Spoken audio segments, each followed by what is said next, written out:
প্রিয় শিক্ষার্থী, সম্মানিত ভিউয়ার্স এবং আজকে যারা ক্লাসে অংশগ্রহণ করছেন, আসসালামু আলাইকুম রহমতুল্লাহি ওয়া বারাকাতুহু। চট্টগ্রাম অনলাইন স্কুলের পক্ষ থেকে সকলকে স্বাগত জানাচ্ছি। আমি আব্দুল মাহবুব, সহকারী শিক্ষক বিজ্ঞান, শাহ ওয়ালি লেন ইনস্টিটিউট, জামালখান, চট্টগ্রাম। প্রিয় শিক্ষার্থী, সম্মানিত ভিউয়ার্স, গত ক্লাসে আমরা সপ্তম অধ্যায়ের ক্লাস 7 বিজ্ঞান অধ্যায় 12 পার্ট 7 পর্যন্ত আলোচনা করেছিলাম। আজকে আমরা পার্ট 8 ও 9 নিয়ে ক্লাস 7 অধ্যায় বিজ্ঞান অধ্যায় 12 পার্ট 8 ও 9 নিয়ে আলোচনা করব। প্রিয় শিক্ষার্থী, আমরা ইতিপূর্বে যেগুলো দেখেছি, সৌরজগৎ, পৃথিবীর আবর্তন, সূর্যের বিভিন্ন জ্যোতিষ্ক, এগুলো সম্পর্কে জেনেছি। এখন আমরা সৌরজগৎ, পৃথিবীর পাশাপাশি আরও দুই একটা ছবি দেখি। তোমরা নিশ্চয়ই দেখতে পারছো। ছবিটি দেখে আমরা কি বুঝতে পারি? স্বাভাবিকভাবেই আমরা বুঝতে পারি এখানে এটা পৃথিবীর একটা সিম্বল এবং এটা সূর্য। পৃথিবী সূর্যের চারিদিকে একটা নির্দিষ্ট পথে আবর্তন করে। তোমরা নিশ্চয়ই জানো এটাকে কি বলে। এটাকে বলে বার্ষিক গতি। তাহলে আজকে আমরা বার্ষিক গতি কি তা জানব। বার্ষিক গতির কারণে দিন রাত্রির যে হ্রাস বৃদ্ধি হয়, আমাদের যে দিন ছোট বড় হয়, এগুলো সম্পর্কে জানব এবং পৃথিবীর ঋতু পরিবর্তন আমরা বিশ্লেষণ করতে পারব। প্রিয় শিক্ষার্থী, আমরা মহাবিশ্বের সৌরজগতের বিভিন্ন ছবি নাসার মাধ্যমে দেখি। আমরা একটা ভিডিও মনোযোগ সহকারে দেখি। তোমরা লাটিম দেখেছো নিশ্চয়ই। এই লাটিমের মতো করেই পৃথিবী নিজ অক্ষের উপর ঘুরছে। নিজ অক্ষের উপর পৃথিবীর এই ঘূর্ণায়মান গতিকে পৃথিবীর আহ্নিক গতি বলে। নিজ অক্ষে একবার ঘুরে আসতে পৃথিবীর 23 ঘন্টা 56 মিনিট সময় লাগে, যা একটি দিনের সমান। এই গতির ফলে দিন ও রাত হয়। পৃথিবী সবসময় সূর্যকে কেন্দ্র করে ঘুরছে, আর সূর্য হচ্ছে সৌরজগতের কেন্দ্রবিন্দু।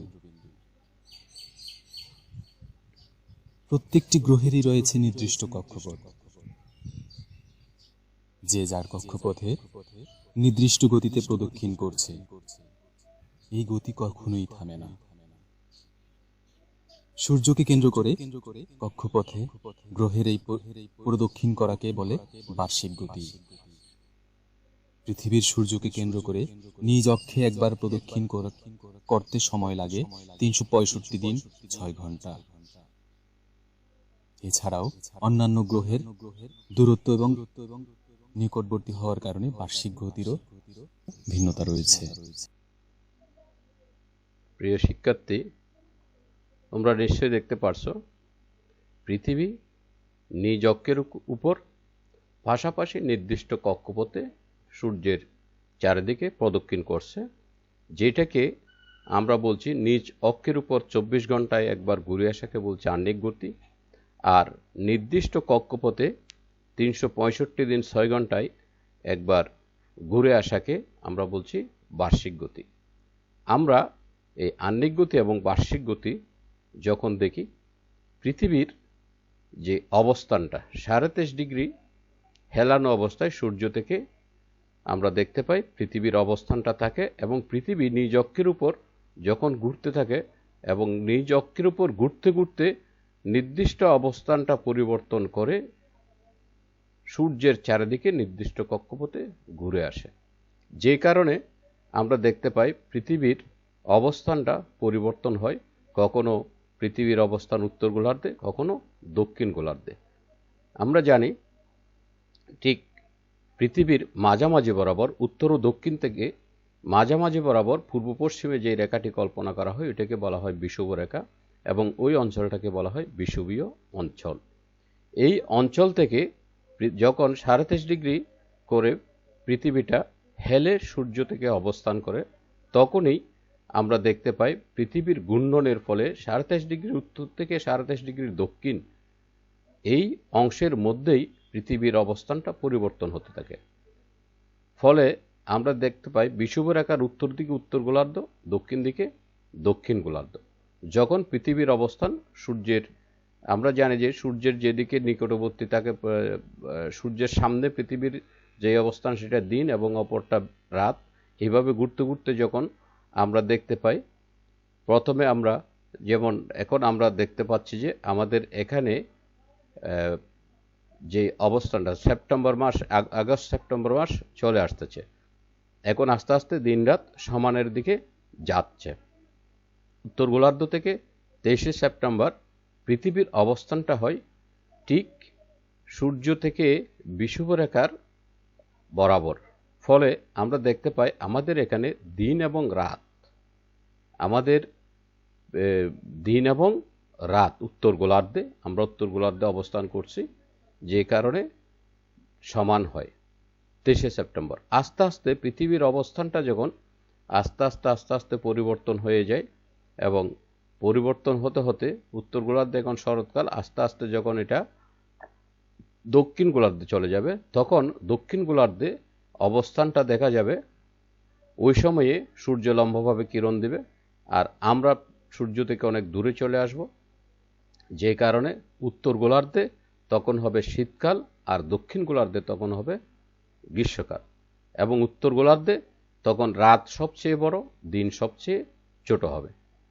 আমরা দেখতে পাই 22শে ডিসেম্বর বাংলাদেশে আমাদের রাতটা হয় সবচেয়ে ছোট, দিনটা হয় সবচেয়ে, রাতটা হয় সবচেয়ে বড়, দিনটা হয় সবচেয়ে ছোট।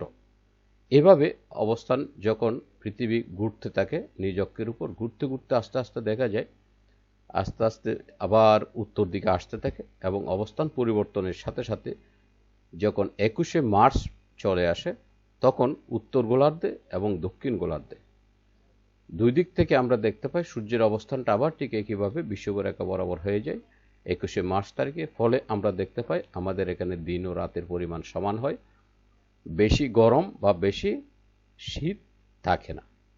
আস্তে আস্তে শীত থেকে গরমের দিকে আমাদের অবস্থানটা পরিবর্তন হতে থাকে, আমাদের সব কিছু প্রভাবটা ওইভাবে পড়তে থাকে। 21শে মার্চ থেকে আবার যখন পৃথিবী অনবরত ঘূর্ণনশীল, সেই হিসাবে অবস্থান পরিবর্তন করে চলতে থাকে এবং এক পর্যায়ে যখন 21শে জুন, অর্থাৎ সূর্য উত্তর গোলার্ধে আমাদের পৃথিবীর এবং বিশেষ করে বাংলাদেশে ঠিক 23.5 ডিগ্রি উত্তর অক্ষাংশ বরাবর সূর্যের অবস্থানটা থাকে এবং আমাদের বাংলাদেশের অবস্থান ওখানে উত্তর গোলার্ধে, তখন দিনটা হয় সবচেয়ে বড়, আমাদের এখানে দিনটা হয় সবচেয়ে বড়, টেম্পারেচার অনেক বেশি থাকে। যখনই দিন বড় হতে থাকে তখনই আমাদের সূর্যের তাপমাত্রা আমরা বেশি পাই, ফলে টেম্পারেচার বাড়তে থাকে, আবহাওয়া পরিবর্তন হতে থাকে। এবং 21শে জুন আমাদের এখানে আমরা গ্রীষ্মকাল ধরে এই সময়ে ওই দিন সবচেয়ে বড়, রাত সবচেয়ে ছোট হয়। এইভাবে আস্তে আস্তে অবস্থানটা পরিবর্তন হতে হতে আমরা দেখতে পাই 23শে সেপ্টেম্বরে আবার দিন রাত সমান হয়, টেম্পারেচার আস্তে আস্তে কমতে থাকে, দিনের পরিমাণ কমতে থাকে, রাতের পরিমাণ আস্তে আস্তে বাড়তে বাড়তে দিন রাত সমান হয়। এভাবে আমরা দক্ষিণ দিকে যখন দক্ষিণ গোলার্ধে 23.5 ডিগ্রি দক্ষিণ অক্ষাংশে, এটাকে বলি মকর ক্রান্তি, আর 23.5 ডিগ্রি উত্তর অক্ষাংশে যখন অবস্থান হয় সেটাকে বলি কর্কট ক্রান্তি। কর্কট ক্রান্তি 21শে জুন, মকর ক্রান্তি 22শে ডিসেম্বর।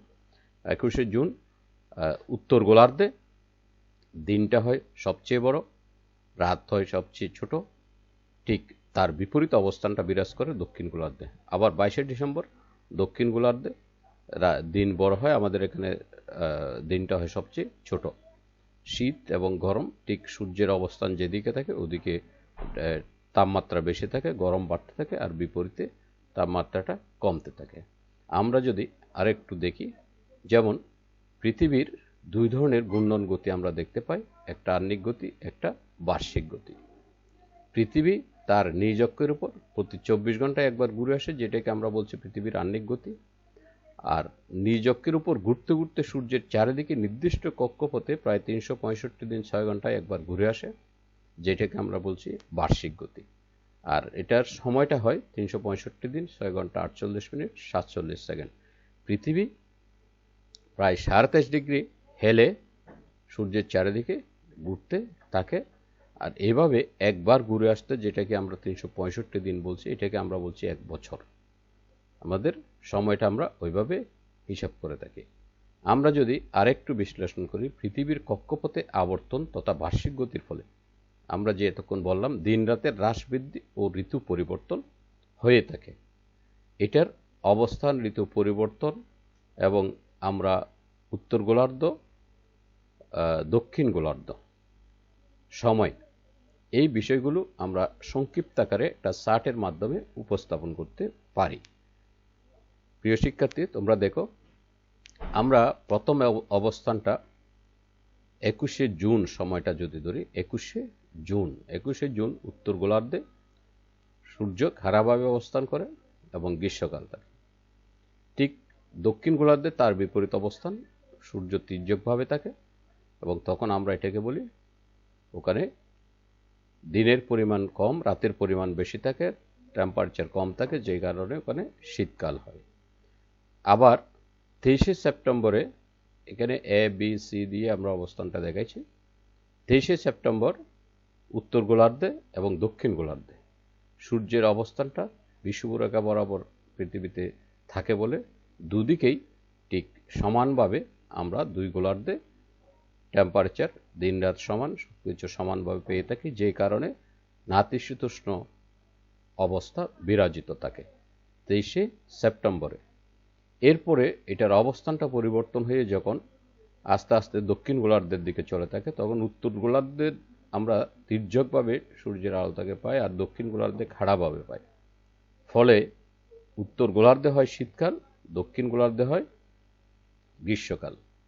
21শে ডিসেম্বর অর্থাৎ ডিসেম্বরেই বা 22শে ডিসেম্বরে আমরা দিন রাত, যেটাকে আমাদের দেশে বা উত্তর গোলার্ধে রাতের পরিমাণটা আমরা বেশি পেয়ে থাকি, দিনের পরিমাণটা কম পেয়ে থাকি।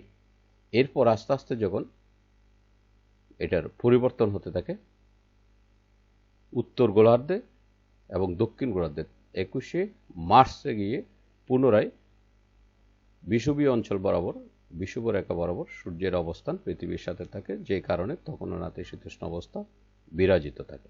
এভাবে আমরা দেখতে পাই আমাদের অবস্থান পরিবর্তন, দিন রাতের হ্রাস বৃদ্ধি, ঋতু পরিবর্তন, এই বিষয়গুলো আমরা দেখতে পাই। তোমরা দেখতে পাচ্ছ পৃথিবীর আবর্তন, বার্ষিক গতি, যে কারণে আমরা বাংলাদেশের প্রেক্ষিতে অবস্থানগুলো বুঝালাম।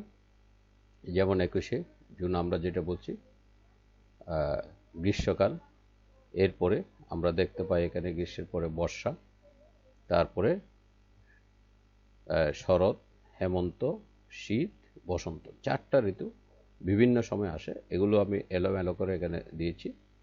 যখনই আমরা দেখতে পাই যে আমাদের দেশে এর পূর্বে আমি যে অবস্থানগুলো দেখাইছি, যে শীতকাল, যেমন এই আমরা একটা দেখতে পাচ্ছি যখন আমাদের এখানে 22শে ডিসেম্বর, ওই সিজনে সূর্য যখন দক্ষিণ গোলার্ধে অবস্থান করে, উত্তর গোলার্ধে টেম্পারেচার কম থাকে, তির্যকভাবে আলো দেয়, যেই বিষয়গুলো আমরা তখন জানলাম। উত্তর গোলার্ধে যেটা থাকে, দক্ষিণ গোলার্ধে তার বিপরীত অবস্থা বিরাজিত থাকে। এভাবে সূর্যের অবস্থানের কারণে আমাদের দেশে তাপমাত্রা এবং আবহাওয়ার পরিবর্তনের কারণে আমাদের বিভিন্ন সময় সূর্যের অবস্থানের এবং সূর্য ও পৃথিবীর অবস্থানের উপর ভিত্তি করে ঋতু পরিবর্তন হয়ে থাকে। প্রিয় শিক্ষার্থী, তোমরা টেক্সট বই থেকে আরেকটু বিস্তারিত জেনে নেবে বাংলাদেশে সূর্যের অবস্থান ও ঋতু পরিবর্তন। আমরা এটা যদি একটু ছক আকারে দেখি, যেমন সূর্য বাংলাদেশে তাপ দেয় যখন প্রায় খাড়াভাবে গ্রীষ্মকালে বৈশাখ জ্যৈষ্ঠ মাস থাকে, তখন সেটাকে আমরা বৈশাখ জ্যৈষ্ঠ মাস বলি। এরপরে প্রায় খাড়াভাবে এই সময় থাকে, একদম খাড়াভাবে যে সময় বর্ষাকাল এবং টেম্পারেচার বেশি থাকে আমাদের দক্ষিণে বঙ্গোপসাগর, যে কারণে এখানে প্রচুর বৃষ্টিপাত হয়, আবহাওয়া চলে আসে। এগুলো তোমরা উপরের ক্লাসে বিস্তারিত জানবে। আষাঢ় শ্রাবণ, ওই সময়টাকে আমরা বর্ষাকাল বলে থাকি। আবার আমরা দেখতে পাই প্রায় খাড়াভাবে ভাদ্র আশ্বিন মাসে সূর্য এখানে টেম্পারেচার দিয়ে থাকে। যে সময় আমরা দেখতে পাই ভাদ্র আশ্বিন মাসকে আমরা শরৎকাল বলে থাকি, এবং প্রায় তির্যকভাবে যখন আমাদের এখানে বা একটু বাঁকা হয়ে আর কি, যেটা তির্যকভাবে একটু দূর থেকে যখন আলো দেয়, তখন এটাকে আমরা বলি হেমন্তকাল, কার্তিক অগ্রহায়ণ মাস। আর একদম তির্যকভাবে যখন একদম দক্ষিণ গোলার্ধে অবস্থান করে পৌষ মাঘ মাসে, তখন সেটিকে আমরা বলি শীতকাল। আর আবার যখন আস্তে আস্তে অবস্থান পরিবর্তন হয়, আস্তে আস্তে আমাদের উত্তর গোলার্ধের দিকে আসতে থাকে, তখন সেটাকে আমরা বলি, আস্তে আস্তে আমাদের উত্তর গোলার্ধে টেম্পারেচার বাড়তে থাকে, সেটাকে আমরা বলি বসন্তকাল, ফাল্গুন চৈত্র মাসে। এভাবে বাংলাদেশে সূর্যের অবস্থান ও ঋতু পরিবর্তনটা আমরা দেখতে পাই। আমরা এতক্ষণ যা আলোচনা করলাম, এই আলোচনার ভিত্তিতে আমরা কিছু প্রশ্ন মূল্যায়ন করে দেখি, বা আমরা দেখি আমাদের কতটুকু জানা হলো পৃথিবী কিভাবে বাংলাদেশকে প্রদক্ষিণ করে। তোমরা প্রশ্নগুলোর উত্তর খাতায় লিখো বা নিজে নিজে রেডি করে দেখো। বাংলাদেশে ঋতু বৈচিত্র্যের প্রধান কারণ কি? বাংলাদেশে কখন দিন রাত সমান হয়? ডিসেম্বর মাসে দক্ষিণ গোলার্ধে কোন ঋতু? বাংলাদেশে সবচেয়ে বড় রাত কোন তারিখ বা কোন দিন হয়? আমরা দেখি, নিশ্চয়ই তোমরা প্রশ্নের উত্তরগুলো লিখছো, একটু মিলিয়ে নিই। পৃথিবী কিভাবে বাংলাদেশকে প্রদক্ষিণ করে? প্রায় 23.5 ডিগ্রি হেলে বাঁকা হয়ে প্রদক্ষিণ করে। বাংলাদেশের ঋতু বৈচিত্র্যের প্রধান কারণ কি? পৃথিবীর বার্ষিক গতি। বাংলাদেশে কখন দিন রাত সমান হয়? 21শে মার্চ ও 23শে সেপ্টেম্বর। ডিসেম্বর মাসে দক্ষিণ গোলার্ধে কোন ঋতু? ওই সময় থাকে গ্রীষ্মকাল।